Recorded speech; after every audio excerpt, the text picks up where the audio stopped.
I've owned my boat for a year, and I've lived on it for about 6 months now. They limit the amount of people that can live on their boats in a certain area. So per dock, there's only about, I think, 5 people that can live on their boats. So I'm kind of what they call a sneaker board. I kind of just take advantage of the system in that way. I'm technically a temporary permit holder, so that means I can only stay on my boat like 3 nights a week. Other people that have a larger boat can live on their boat, and they call it a permanent residence. But you know, you kind of get over some of those obstacles and you just hang out down here minimal. I'm a temporary lease owner, so that just means that I'm month by month. I've got I have not a refrigerator, I don't have a refrigerator, but I have an old ice maker that I use for cold stuff. My ice box is down here, so I fill it up with ice and then put kind of layer on food. And it stays cold for about a week, 2 weeks, and then you kind of have to replenish with ice, replenish with the rest of it. I'm the third generation in multiple yacht clubs in this area. So the Long Beach Yacht Club is the nearest one. I live basically across the street from it, across the waterway.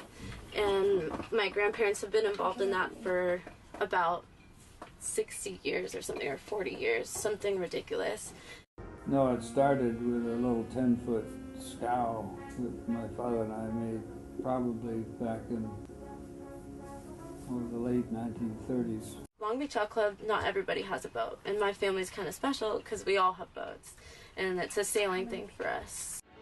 And we had good times with a little sailboat that we owned at the time, so that kept us enjoying things. There's 3 different generations. So there's my grandpa who has his boat, there's my mom who has her boat, and then now there's me. And so that's who I am now. I'm this prospective member that is coming in to kind of generate a younger audience and help them with new events, because my family has a really large history there. Have more storage under here for food. It's kind of like camping. Probably the hardest part about just living on a boat or owning a boat is you have so minimal things that you can bring with you.